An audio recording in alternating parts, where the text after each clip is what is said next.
"She smells like the moors after rain," said Torvald, king of the grey reaches, and the woman beside him in the dark was not his wife. "You, Sereth, you always smelled of ledgers and lamp oil." Sereth stood in the doorway of the antechamber. She had painted herself 3 winters ago, when she still believed love could be built like a stone wall, one patient course at a time. The words didn't strike her ears so much as unwrite something in her chest.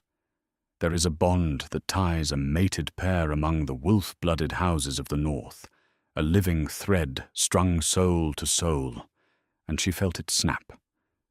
Not tear. Snap, the way a lute string snaps at the height of its tension, a small violent music, and then a silence that rings. Her knees didn't buckle. Her hands didn't shake. She looked at the 2 shapes tangled in the moonlight that fell through the arrow-slit window, her husband's broad back, and the pale curve of a woman she had loved since girlhood, and she understood with a cold and perfect clarity that her life, as she had known it, had just ended. Blood drained from her face and pooled somewhere behind her ribs, heavy as iron. She did not scream. She could have. The whole keep would have woken to it. Guards, cooks, the old steward, the pups sleeping in the west wing. She swallowed the scream the way a drowning creature swallows the sea, and she let it settle. And in its place, she found one single sentence, and she said it to herself in the dark. "Let him keep the illusion. I will keep the truth. And the truth is worth more than any crown he could set upon that woman's brow." Then she stepped back into the corridor before either of them turned, and she closed the door without a sound, and she walked. The stones were cold through her slippers. The torches had burned low, guttering in their iron cages, and her shadow leapt and shrank along the walls as if it too were trying to flee. She had been queen of the grey reaches for 2 years and 11 months.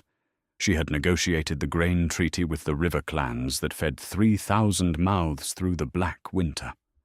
She had reorganized the treasury after the old master of coin drank himself into the grave, and she had done it so quietly that Torvald believed the gold simply behaved itself under his rule. She had learned every name of every family in the keep, the children, the ailments, the debts. She had built the machine of a kingdom, and the king had never once looked at the machine. He looked at the throne, and he looked at himself upon it. And now he looked at Ylvan, her dearest friend, the woman who had wept at Sereth's own wedding, who had braided flowers into her hair that morning and whispered that she had never seen a happier bride. Sereth reached her own chambers and did not weep. She lit a single candle. She sat at her writing table, the one thing in the whole royal apartment that was truly hers, brought from her father's house, its surface scarred by a decade of her own pen, and she began very calmly to plan. Because Sereth of the House of Renlo had learned one thing in her 29 years that Torvald had never bothered to learn. She had learned that grief, if you refuse to spend it on screaming, becomes fuel. It burns slow and it burns clean, and it will carry you a very long way from the place that broke you. Outside, the wind came down off the moors, carrying the scent of rain and heather, the scent he had praised on another woman's skin, and Sereth breathed it in and let it harden her. Somewhere below, in the vaults she had spent 3 years quietly ordering, sat the ledgers that only she could read.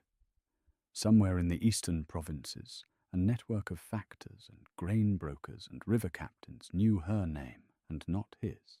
Somewhere in a locked chest, beneath a loose flagstone in this very room, lay a set of documents she had drafted 18 months ago, on a night when she had woken from a dream of drowning, and understood, in the marrow of her, that a woman who builds her entire life inside another person's house, had better keep a key hidden in her own pocket. She had told no one she was preparing to leave. She had not been preparing to leave.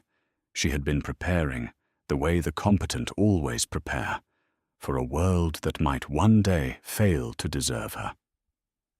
That world had just arrived. She would not meet it with tears. She dipped her pen. She wrote through the last cold hours of the night, and when the candle guttered, she lit another, and the words marched across the page in her small, precise hand, lists and instructions and figures, the architecture of a departure so clean it would leave no wound the kingdom could see until the wound was already fatal. She did not write his name. She did not write Ylvain's.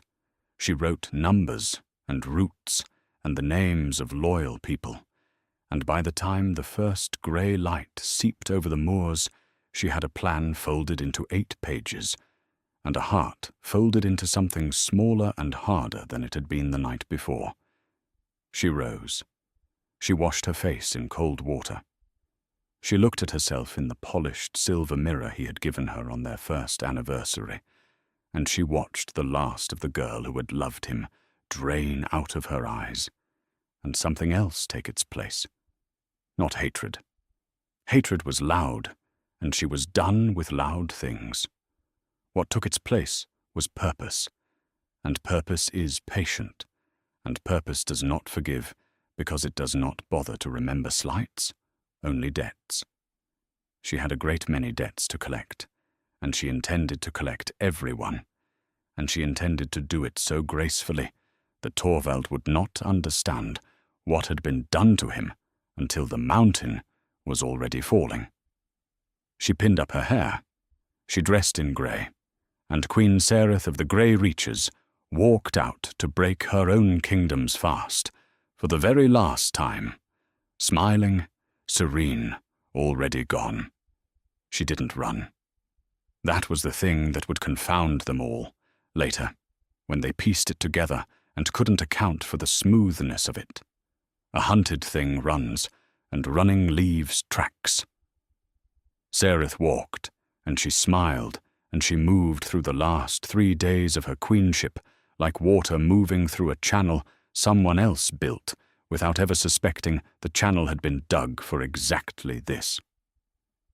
On the first morning, she took breakfast with Torvald in the small hall, and he was expansive, ruddy, glowing with the particular warmth of a man who has satisfied an appetite and believes no one saw. He praised the venison. He told her she looked tired. She said the winter accounts had kept her late, and this was true, and he waved his hand and said she worried too much about coin, that a queen ought to leave such things to lesser men, and she agreed with him, and inside her the last thread of pity for him withered and dropped like a dead leaf. Because he did not know. That was the whole of it. He genuinely did not know that the lesser men couldn't read the account she kept, that the treasury balanced only because she balanced it in her sleep, that the grain treaty he thought was a formality was in truth a lattice of promises held together by her name and her reputation among river clan chieftains who despised him and tolerated her. He thought the kingdom ran on his majesty. It ran on her arithmetic, and she was about to withdraw her arithmetic. On the first afternoon, she visited the vaults with the old steward, Master Palland, a stooped and silver-bearded man who had served 3 kings and had long ago stopped believing that kings were the point of anything. He watched her count the sealed chests, and he watched her set aside 3 of them, small ones, unremarkable, and he said nothing until she was done. And then he said, quietly, in the voice of a man offering a hand across a chasm, "The Eastern factors sent word. The grain barges are held at Hollowford until the spring writ is signed. Only your seal will move them." She looked at him. He looked at her. Neither of them said the thing they both understood, which was that without her seal, the eastern grain would rot on the water, and the black months would come with empty granaries. And then Master Palund did a remarkable thing. He reached into his robe and drew out a heavy iron key, old, worn smooth by decades of thumbs, and he pressed it into her hand and folded her fingers over it. "The postern gate below the river stair," he said. "It has not been used in my lifetime. The guards do not know it opens. It opens—" She said nothing. Her throat had closed. He patted her hand once, the way a grandfather pats a child, and he said, "I served your husband's father. He was a hard man, but he was not a fool, and a hard man who is not a fool knows the difference between the crown and the head that wears it. You are the crown, my lady. You have been the crown for 3 years. Whatever you are about to do, do it, and do not look back, and do not think of us who stay. We will manage the ruin. We always do." And he turned and shuffled away into the dark of the vaults, and Sereth stood alone, with the key biting into her palm, and understood that she had one ally in the world, and that one loyal witness who sees clearly is worth more than 1,000 courtiers who do not. On the second day she moved money. Not gold, that was too heavy and too traceable, but promises, letters of credit drawn on the great counting house at Merrowgate, under a name that was not her royal name, but was, in the ledgers of that house, entirely and unimpeachably solvent. She had opened the account 18 months ago. She had fed it steadily since, small sums skimmed from her own private allowance, the Queen's portion that Torvald granted her the way a man tosses a coin to a musician, never once wondering where it went. It went here. It went into a name, Wren Halloway, a merchant widow of no fixed county, plausible and dull and beneath notice, and now that name owned enough to buy a ship or a house or a beginning. On the second evening she saw Ylvain. She could not avoid it, and she did not try. Ylvain came to her chambers as she always had, gowned in blue, her hair loose, her face open and warm and utterly untroubled, and she sat on the edge of Sereth's bed and chattered about the coming spring festival, and asked whether Sereth had chosen her gown, and Sereth watched her dearest friend's mouth make the shapes of friendship and felt nothing at all, which was worse than hatred, worse than grief, a numb and total absence where a whole life of love had been. "You seem far away," Ylvain said, tilting her head. "I am tired," Sereth said. "The accounts." "You work too hard," Ylvain said, and reached out and tucked a strand of hair behind Sereth's ear, the small, intimate gesture of a lifetime's closeness, and Sereth let her, and smiled and thought, "You will remember this moment. You will lie awake, and remember that you touched my hair the night before I vanished, and you felt nothing wrong, because you are not the kind of creature that feels the ground shift under a person you have wronged." And Ylvane kissed her cheek and went, humming, back down the corridor to wherever she went now, and Sereth sat very still until the humming faded, and then she rose and finished her packing, which fit into a single leather satchel, because she was taking nothing that he had given her. She left the rings on the pillow, both of them, the betrothal band and the marriage band, set neatly side by side on the white linen where he would find them, or would not, depending on how long it took him to notice she was gone. She left the coronet in its velvet box. She left the gowns, the jewels, the letters he had written her in the first months when he had still pretended, all of it, because none of it was hers. None of it had ever been hers. It had been the plumage of a role she had performed with excellence for an audience of one who had never once truly watched. On the third night, she went down the river stair with the satchel over her shoulder, and Master Palund's key in her fist, and the moon behind cloud, and the postern gate that had not opened in his lifetime opened for her. Silent on hinges she had oiled herself 2 nights before, and she stepped through into the cold and the dark, and the rushing sound of the river, and the gate closed behind her, and the bond that had snapped inside her 3 nights ago went quiet at last, the phantom ache of it fading like the memory of a struck bell. She did not look back at the keep. She had already looked at it enough for a lifetime. She walked to the river, where a small boat waited with a man in it she had paid well and told nothing, and she climbed in, and the current took her east toward Hollowford and Merrowgate, and the whole waiting world, and Sereth of the house of Renlo, who had been a queen and would never be a queen again, watched the black water slide past and did not weep, and did not smile, and simply breathed, and let the moor wind fill her lungs one final time before the river carried her out of the grey reaches forever. 6 months later, in the counting halls of Merrowgate, there was a woman they called the Widow Halloway, and the men who traded in grain and silver and river rights had learned, one by one and then all at once, that it was expensive to underestimate her. She had arrived in the spring with a satchel and a letter of credit, and a way of looking at a ledger that made the clerks straighten in their seats.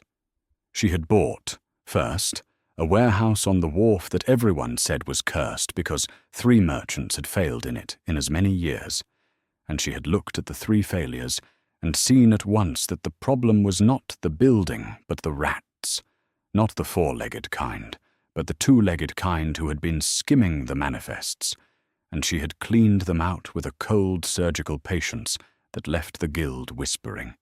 She had bought grain when it was cheap because she read the weather in the River Clan almanacs that no city merchant bothered to acquire, and she sold it dear when the late frost came, exactly as she had known it would, and she did not gloat, and she reinvested every coin, and by midsummer the Widow Halloway held contracts that fed a quarter of the eastern provinces, and the great counting house that had once condescended to open an account for a merchant widow of no fixed county now sent its senior partners to her cramped wharf office to ask very politely whether she might consider a partnership.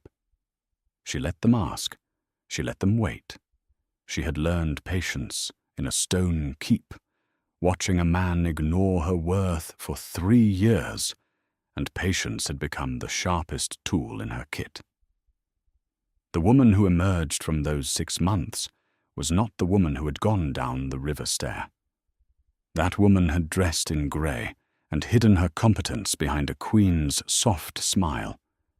The Widow Halloway dressed in dark green and slate blue, plain rich fabrics that spoke of money without shouting it, and she did not hide anything. She let men see exactly how quickly she calculated, exactly how completely she remembered, exactly how little she needed them. She had cut her hair shorter. She had let the sun of the wharf brown her hands. And she had found, almost by accident, the first person in her adult life who valued her for precisely what she was. His name was Corvin Aldale, and he was the harbour master of Merrowgate, a broad, quiet man of perhaps 40, with a limp from an old dock accident and a mind like a well-kept ledger of his own. He had come to her warehouse the first month to inspect her manifests, expecting to find the usual widow's muddle, and had found instead a system of accounting so elegant that he had stood there turning the pages with something like reverence, and finally said, "Who taught you this?" And she had said, "I taught myself, correcting the mistakes of men who were paid to know better." And he had laughed, a real laugh, surprised out of him. And from that day, he had treated her as a colleague, an equal, a mind to be reckoned with, rather than a widow to be managed. He did not court her. That was what she came to trust. He brought her intelligence from the docks, the arrival of ships, the rumours carried by sailors, the shifting prices in ports she could not see, and she gave him her reading of the grain markets, and between them they built something that was not romance, and was, she slowly realized, better than any romance she had known, a partnership of respect so total that it made her old marriage look like what it had been, a performance in a gilded cage. It was Corvin who first brought her the news from the Grey Reaches. He came into her office on a grey afternoon, with rain streaking the wharf windows, and set down a packet of letters and said, "You follow the northern markets. The Grey Reaches are in trouble." She kept her face still. She had trained her face for 3 years. It obeyed her. "What trouble?" she said. And Corvin told her. The grain barges at Hollowford had never moved, that first spring, because the writ had never been properly sealed. The Eastern factors, whose loyalty had been to a queen and not a king, had quietly redirected their custom the moment they understood that Queen was gone. The treasury, so long balanced by an invisible hand, had begun to wobble within 2 months, and to list badly within 4. The old grain treaty with the river clans, held together by a name Torvald did not possess, had lapsed, and the clans, sensing weakness, had begun to raise their prices and to whisper among themselves about a king who could not feed his own people.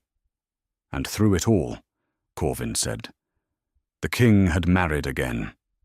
A hasty wedding, midsummer, to a woman of the court, and the marriage had not steadied the throne, but shaken it further, because the new queen, it was said, understood nothing of governance and cared for nothing but her own advancement, and the 2 of them together had spent the winter reserves on a coronation feast while the granaries ran low. Sereth listened to all of it without moving. She had expected some of it. She had not expected the speed, or the completeness, or the strange hollow feeling in her chest as she understood that the machine she had built had been the only thing holding that man's kingdom up, and that in removing herself she had removed the keystone, and the arch was coming down exactly as arches do. "You knew them," Corvin said. It was not a question. He had learned to read her. "I knew them," she said. And that was all she said. And he did not push, and he gathered his letters and told her the barges at Hollowford were up for sale, the whole stranded consignment, cheap, because no one wanted grain they could not get up the frozen northern rivers, and then he limped back out into the rain, and Sereth sat alone in her office and looked at the storm on the water, and felt the long, slow patience in her turn at last toward its object. She could have taken cheap revenge months ago. She could have written a single letter to the River Clan chieftains and collapsed the treaty in a week. She could have exposed Torvald's incompetence in the great markets and watched his credit vanish overnight. She had done none of it, and not out of mercy, and not out of lingering love, but because she had understood something in those first cold nights on the river that had never left her. Cheap revenge is loud, and it is quick, and it leaves you standing in the wreckage with nothing but the wreckage. She wanted more than wreckage. She wanted the thing itself. She wanted to hold the Grey Reaches in her own hand, not as a queen who had married into it, but as a power who had earned it, so completely that no man could ever again decide her worth for her. And now, she thought, watching the rain, the barges at Hollowford are for sale. She rose, and she went to the map on her wall, the map of the northern rivers she had drawn from memory in her first month here, every ford and rapid and hidden channel she had learned in 3 years of feeding a kingdom, and she traced with one finger a route that no city merchant knew, a spring route, a way to move grain up the northern rivers when everyone else believed the ice made it impossible. She had known that route as a queen. She knew it now as something more dangerous. She sent for Corvin. When he came, she said, "Buy the barges, all of them, in the Holloway name." He looked at her for a long moment, and then he smiled, slow and certain, the smile of a man who has decided to follow someone into a storm because he trusts they can read the wind. "The whole consignment," he said. "The whole consignment," she said, and find me a river captain who was born on the grey reaches and would like to go home rich. And so it began. The grey reaches were starving by the time the thaw came, and King Torvald didn't understand why. He sat in the great hall that Sereth had once filled with the warm, competent bustle of a working court, and he found it cold and thin and full of men who told him what he wished to hear and nothing that he needed to know. His new queen, Maelys, sat beside him in gowns that had cost the last of the winter treasury, and she was beautiful in the way a struck coin is beautiful, hard and bright, and worth exactly its face value, and not a copper more. She had been ambitious at court, and she had been clever enough to catch a grieving king in the confusion of a vanished wife. But she did not know how to read a ledger, and she did not know the name of a single River Clan chieftain, and when the granaries ran low, she suggested a feast to raise morale. And Torvald, who did not know any better either, agreed. They understood, the two of them, only the surface of power, the crowns and the feasts and the bowing, and they had inherited a machine they could not run and could not even see, and the machine had ground to a halt around them without a sound.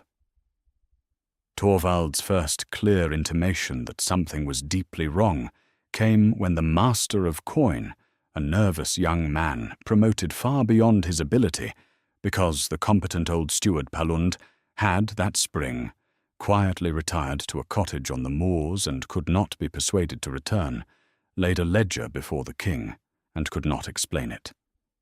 "The numbers do not balance, your majesty," the young man said, sweating. "They have not balanced since the spring. I have tried. There are entries here I do not understand. Whole systems of credit and debit that seem to refer to arrangements I cannot find records of, as though someone kept the true accounts in their head and only wrote down the shadows of them." Torvald stared at the columns and saw nothing, because there was nothing to see, because the intelligence that had once animated those numbers had walked out through a postern gate on a moonless night, carrying a leather satchel.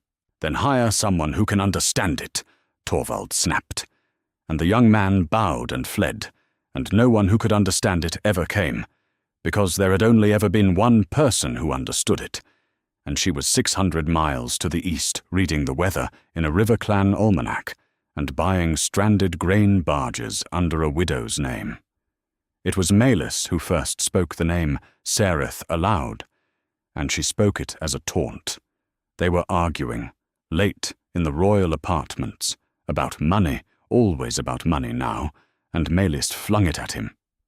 "You told me she was a dull little accountant who bored you," Maelys said.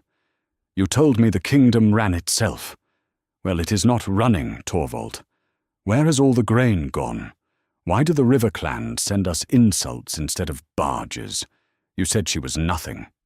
And Torvald, who had said exactly that, who had said worse than that in a dark antechamber with the moonlight on his back, felt for the first time a cold finger of doubt trace its way down his spine. He did not answer her.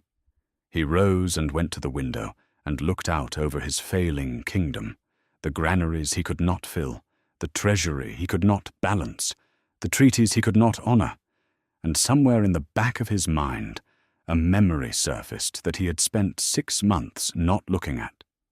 His wife, in the first winter, working by candlelight when he had gone to bed, her small, precise hand moving across page after page.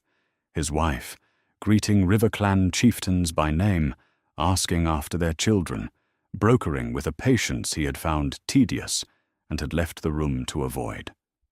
His wife, saying quietly, on more than one occasion, that the grain treaty was more fragile than it looked and depended on relationships he ought to cultivate himself, and himself waving her away, telling her not to trouble her head, telling her that was women's fussing. He had not listened. He had never listened. He had looked at Sereth for 3 years and seen a competent shadow, a useful piece of furniture, a woman who made the tedious parts of ruling disappear so that he could enjoy the throne. And he had grown so accustomed to the tedious parts disappearing that he had forgotten they were work, forgotten they were done by a person, forgotten that a person can leave.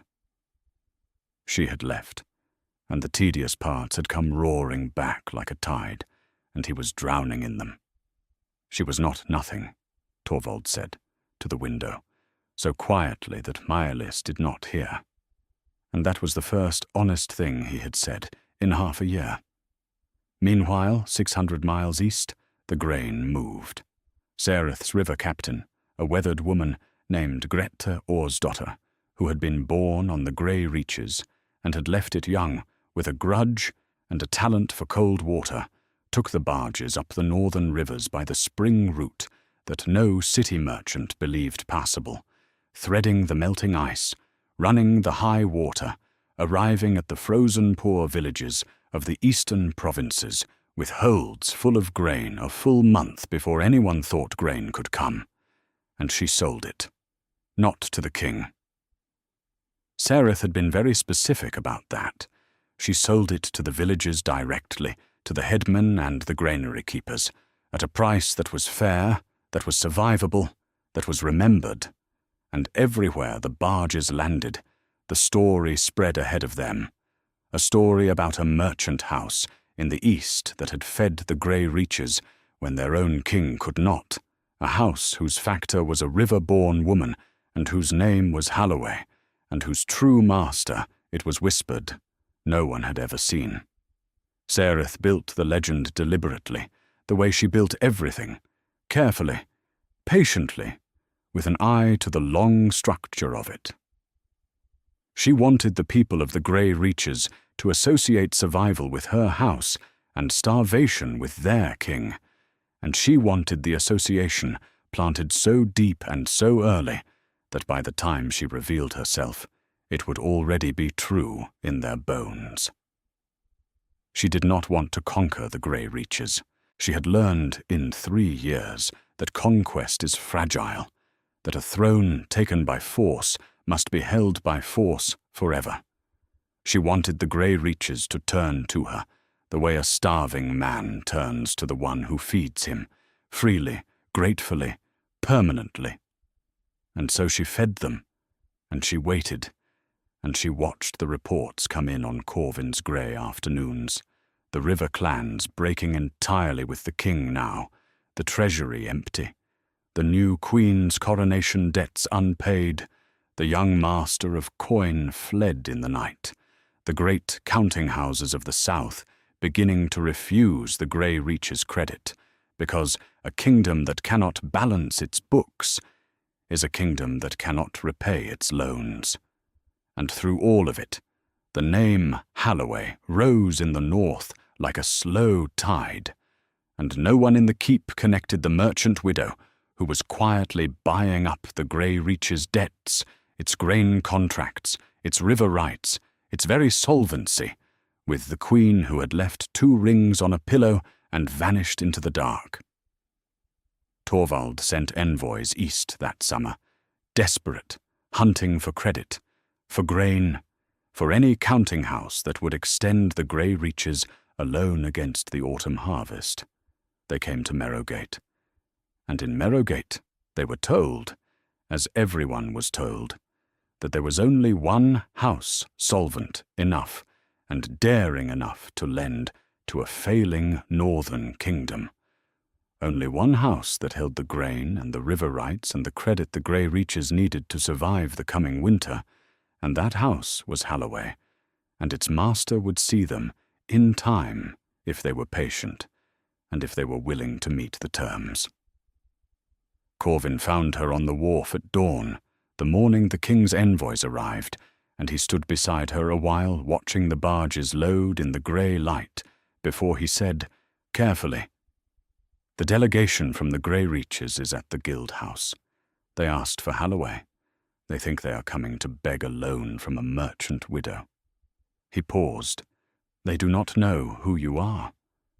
Sereth watched a gull drop and rise over the water. "No," she said, They do not. You could send me, Corvin said. You could negotiate through a factor and never show your face. You could take everything they have and they would never know the hand that did it. He was offering her the safe path, the clean revenge, the checkmate delivered from the shadows. She considered it. It would work, it would be prudent, and it would leave her, again, invisible. The competent shadow who does the work while a face the world can see takes the credit and the meeting. She had spent 3 years being that.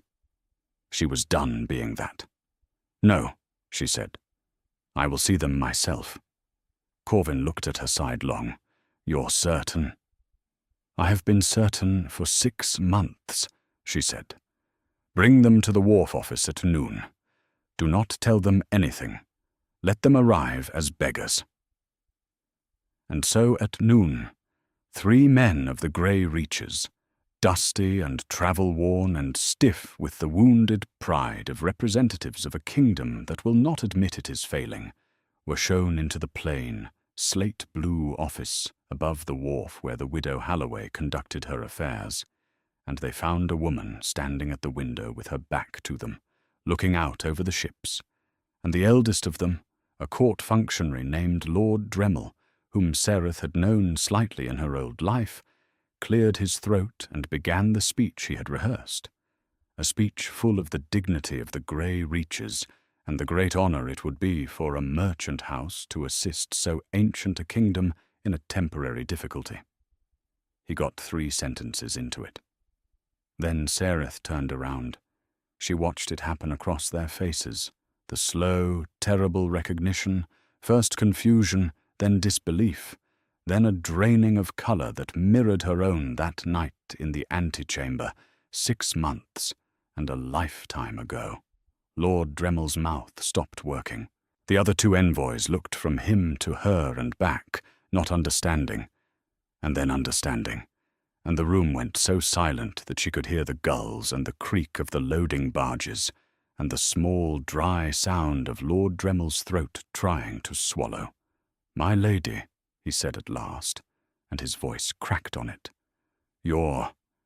He could not finish. He did not know what title to use. She was no longer his queen. She was, it was slowly and horribly dawning on all 3 of them, something far more dangerous than a queen.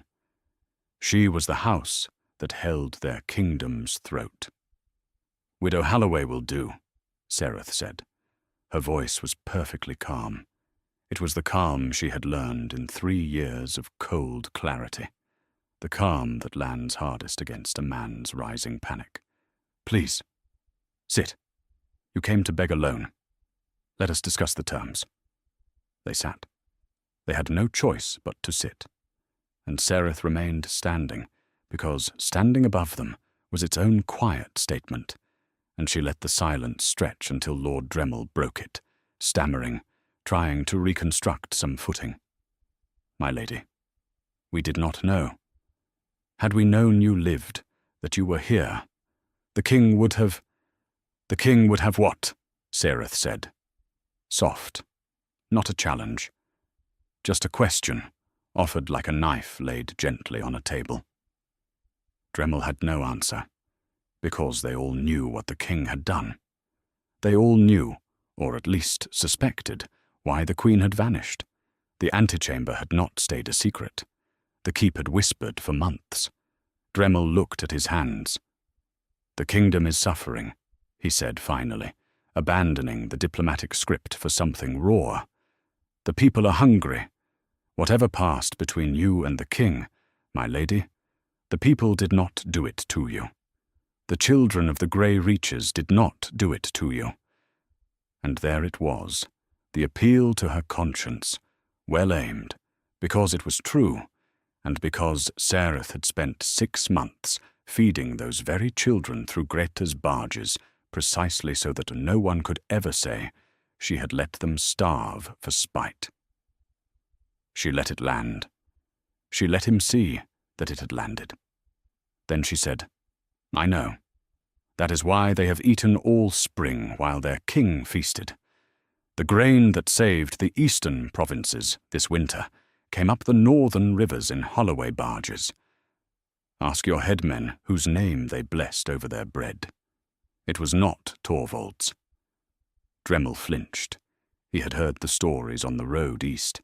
He had not, until this moment, understood that the woman before him was the story. "Then you will help us," he said, grasping. "You will lend the Grey Reaches the grain and the credit to survive the winter." "I will not lend anything to Torvald," Sareth said. "Not a barge, not a copper, not a grain of wheat." The three men went still. This was the ruin they had feared, the door closing.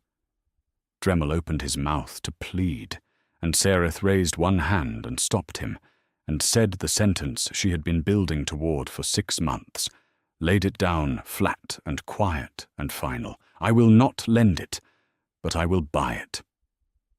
The silence changed its quality. Confusion again, then a slow dawning that this was not a refusal, but an offer, and a far stranger and more dangerous offer than any of them had come prepared for. "Buy what?" Dremel whispered. "The debt," Sareth said. "All of it. I already hold most of it. I have been buying the Grey Reaches obligations from the southern houses since the spring. The grain contracts, the river rights, the loans against the autumn harvest that Torvald cannot repay, because there will be no harvest worth the name. Not without seed grain I control, and river routes I control, and a treaty with the river clans that only I can restore, because I built it, and only I know how it holds together." She let them absorb it. She watched Dremel do the arithmetic she had done months ago, watched him arrive at the sum. "The Grey Reaches is insolvent," she said. "It has been insolvent since summer. It is being kept alive on credit. And I am now, as of 3 weeks ago when I purchased the last of the southern paper, the sole creditor, which means, my lords, that I do not need to conquer the Grey Reaches. I do not need an army. I do not need to lift a sword or spill a drop of blood. I need only to call in the debts I hold, all at once, and the kingdom will fall into my hand like an overripe fruit, and there is not one thing your king can do to stop it, because he does not have the money, and he does not have the friends, and he does not have the one thing he threw away on a moonless night without even knowing its worth." Dremel's face was ash. "What do you want?" he said, and it was no longer the voice of an envoy. It was the voice of a man who has understood he is not negotiating, but receiving terms. "I want to come home," Sareth said, "on my terms, and I want Torvald to be the one to ask me." The message that went north was short, and Sareth wrote it herself, and it did not threaten, and it did not gloat, which was precisely why it terrified. It stated plainly that the House of Holloway held the entire debt of the Grey Reaches, itemized in an appended ledger so exact and so complete that its very thoroughness was an act of intimidation, and that the House of Holloway was prepared to forgive that debt, to restore the grain, to reopen the river routes, and repair the treaty with the clans, on one condition, which was that the master of the House of Holloway be received at the keep, in the great hall, before the full assembled court, to discuss the future governance of the Grey Reaches. It did not name the master. It did not need to. By the time the message reached Torvald, half the north already knew, because Sareth had made sure it would.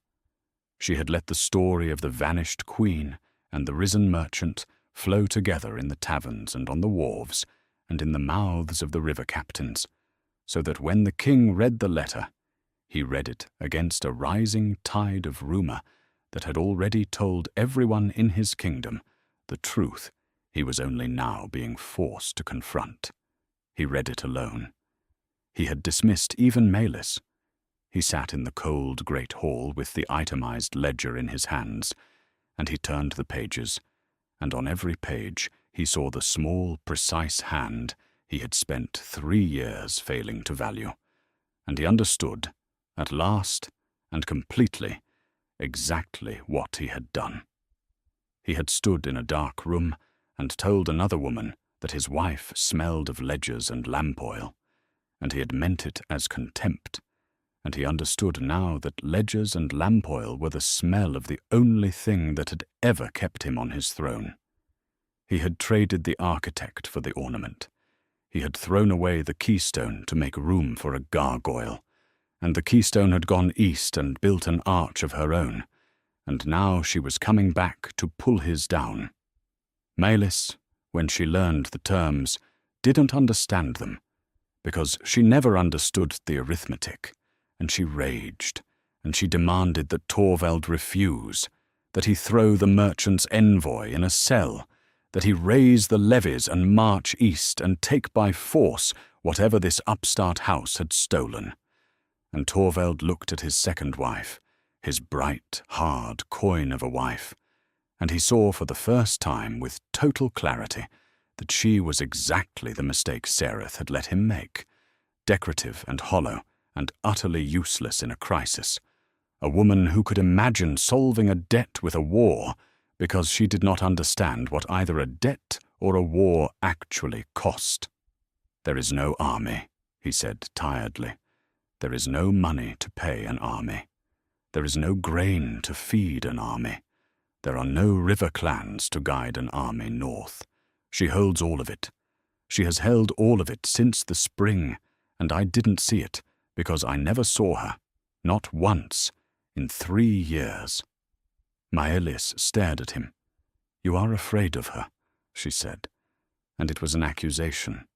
"Yes," Torvald said. It was the second honest thing he had said in a year, and it cost him more than the first. The court assembled on the appointed day. Word had spread. The hall was full. Lesser nobles who had not come to court in months arrived to witness whatever was about to happen, because everyone now understood that something was about to happen, and that it would decide the fate of the Grey Reaches. And old Master Palund came in from his moor cottage, walking slow on his stick, and took a place at the side of the hall with a small private smile that no one else understood. The great doors opened at noon, and Sereth came home. She did not come as a supplicant, and she did not come as a conqueror. She came as herself, in dark green and slate blue, plain and rich, her hair short and her hands brown from the wharf, and she walked the length of the great hall she had once filled with her invisible labor, and the assembled court did not know at first who she was, because 6 months and a new life had changed her, and then the recognition rippled through them the way it had rippled through the 3 envoys in her office, and a sound went up, a collective indrawn breath. A name whispered and passed hand to hand down the length of the hall. The Queen who vanished.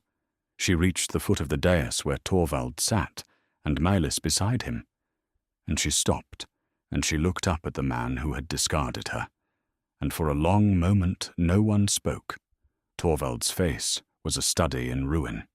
He had rehearsed things to say, apologies, appeals, commands, and every one of them died in his throat when he saw her, because he saw at once that none of them would work, that the woman before him was not the woman he had married, that the soft, competent shadow had gone east and come back as something with edges, something he could not command and could not charm and could not, this time, ignore.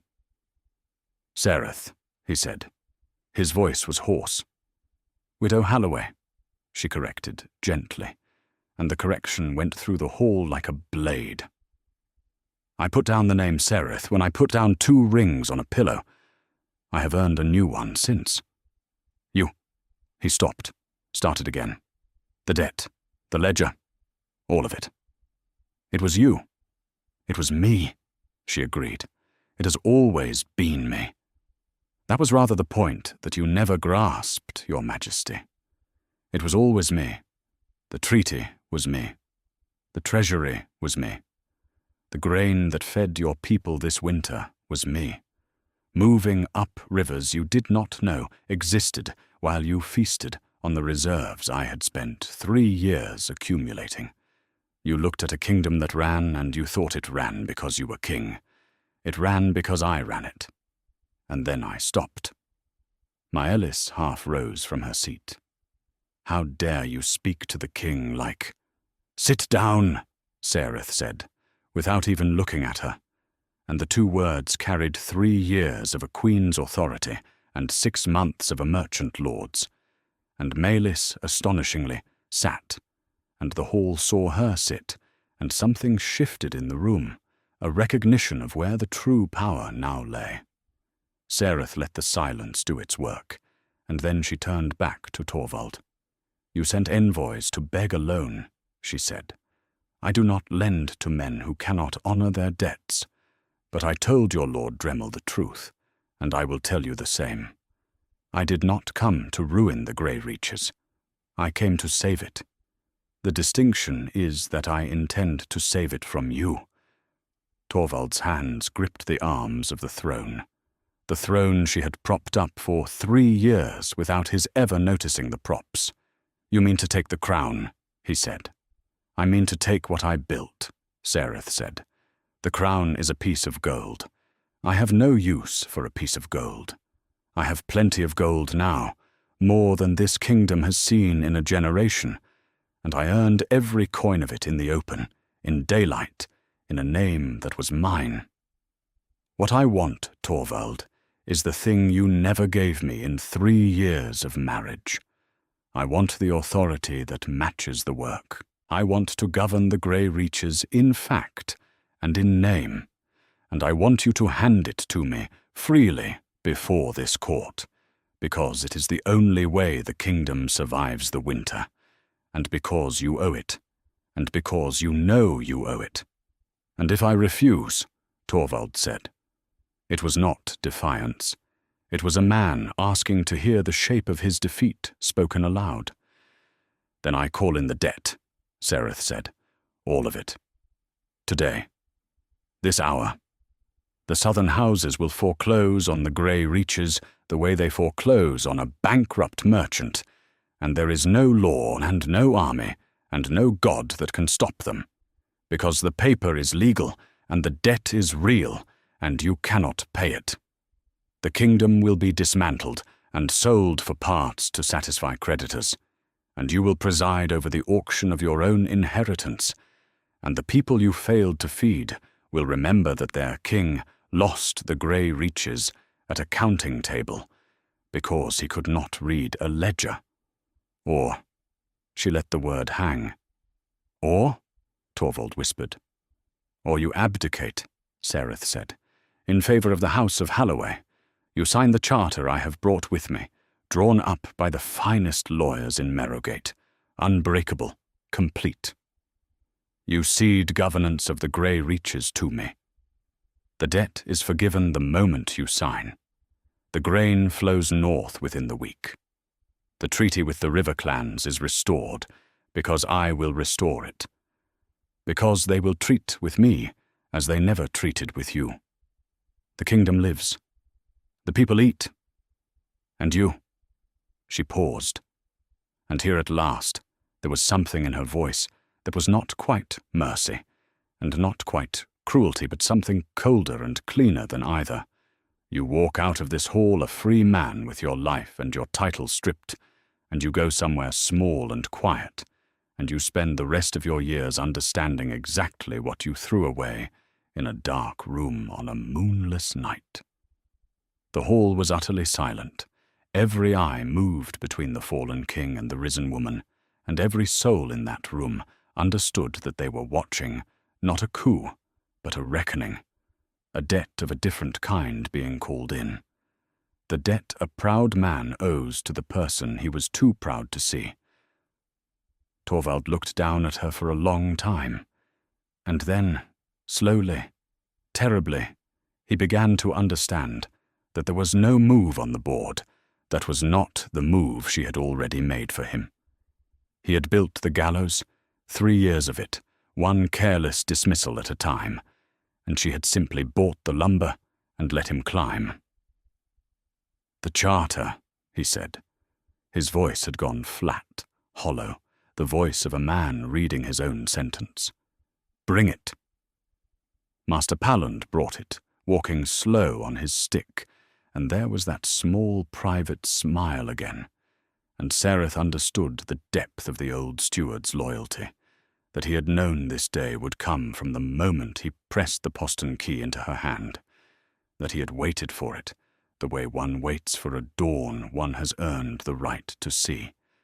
He laid the charter on a table, and a clerk brought pen and ink, and Torvald descended from the dais he would never climb again, and stood over the document that ended his reign, and he read it, all of it, every clause, because for once in his life he understood that reading the fine print mattered, that it had always mattered, that a woman had tried to teach him so for 3 years while he waved her away. And then Milas rose, and this time no one stopped her, because she no longer mattered enough to stop. "You are giving it to her," she said, disbelieving, shrill. "The kingdom. You are handing our kingdom to your discarded wife because she frightened you with numbers on a page. You are a coward, Torvald. You are a coward and a fool, and I married a throne and you have thrown it away." And Torvald looked at her, his bright, hard, useless coin of a wife, and he said, very quietly, the truest thing of all. "I married a throne too," he said. "That was always my mistake. I married thrones and crowns and appearances, and I let a real woman do the actual work of ruling and called it fussing. She built all this. You spent it.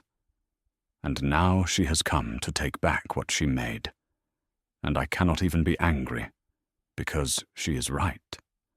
And I have known she was right for 6 months, since the day the ledgers stopped balancing, and I finally understood what balances them." He signed.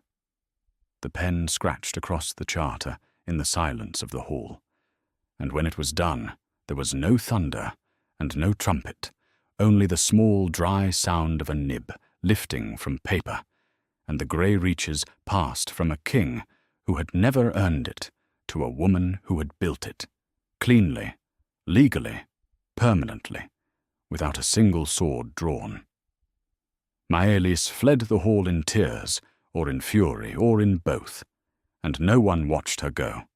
She exited the story the way the decorative always do, unmourned, into a disgrace of her own making, and the court never spoke her name again. Torvald straightened. For a moment, something of the man he might have been flickered in his face, some late, useless dignity. "What will you do with me?" he said. "Nothing," Sereth said. "That is the mercy. I could ruin you. I could try you before the court for the reserves you squandered while your people starved. I could make an example. I will not.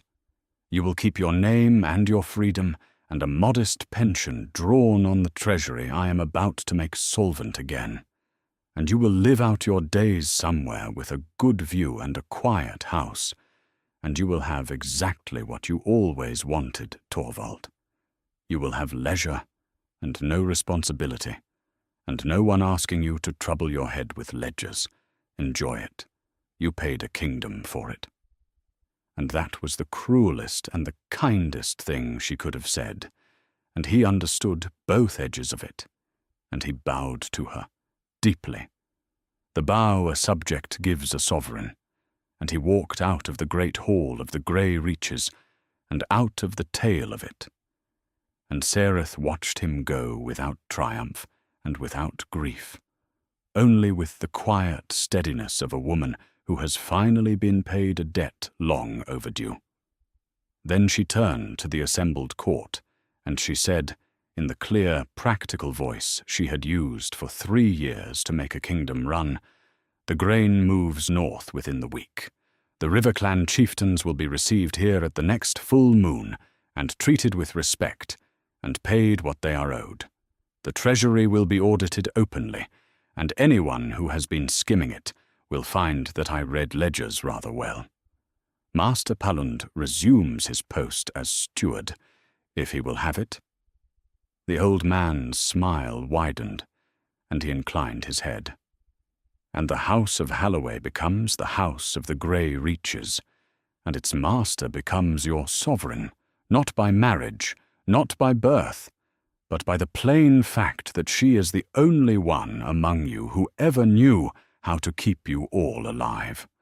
She let that settle over the hall, and one by one, then in a slow gathering wave, the court knelt, and Sereth stood at the foot of an empty dais she had no intention of sitting upon idly, and she did not smile, and she did not weep, and she simply began, at once, to work, because the granaries were low, and the winter had been hard, and there was a kingdom to feed. Corvin came north within the month, and he did not court her still, and she found that she was ready at last to be the one who reached across the space between them. And what grew there was not the plumage of a role, but the quiet, true thing she had never had, a partnership of equals who valued each other for exactly what they were. The Grey Reaches flourished under her, not because she was kind, though she was fair, and not because she was ruthless, though she could be, but because she was competent, and she was present, and she looked at the machine of the kingdom and saw the people in it, every name, every ailment, every debt, the way she always had, back when no one had bothered to see her. And Torvald, in his quiet house, with its good view, lived long enough to hear the stories drift in from the wider world of the Grey Reaches grown rich and steady and just, of the merchant queen who fed the north, and he understood, more completely with each passing year, the exact dimensions of what he had thrown away in the dark, and that understanding was the whole of his punishment, and it was enough. Here is what the story leaves behind. For anyone who has ever been the shadow doing the work while someone else wore the crown. Your worth is not granted by the person who holds power over you. It is not theirs to give, and it is not theirs to withhold. It is built, quietly, in the ledgers no one reads, and the treaties no one thanks you for, and it is proven the day you walk out the postern gate and let the arch fall behind you, and it is reclaimed on your own terms, in your own name, in the daylight. Loyalty cannot be bought, and it cannot be commanded, and a man who mistakes an architect for an ornament will one day stand in the ruins of everything she built and finally learn her name. If this story moved you, if you felt that snap of the bond and that slow, cold turn toward justice, do this before you go. Give it a like, so the story finds the next person who needs to remember their own worth. Share it with someone you know who has been underestimated, who has been the quiet keystone in someone else's careless arch, and tell them you thought of them, because that reminder might be the thing that carries them to their own postern gate. Subscribe and join us, because this is a place for stories about people who were discarded and came back ruling. And tell me, in the comments, the moment you would have walked away, the exact line that would have snapped the bond for you, because I read everyone, and I believe every one of you has a Halloway in you, waiting for the moonless night that sets you free.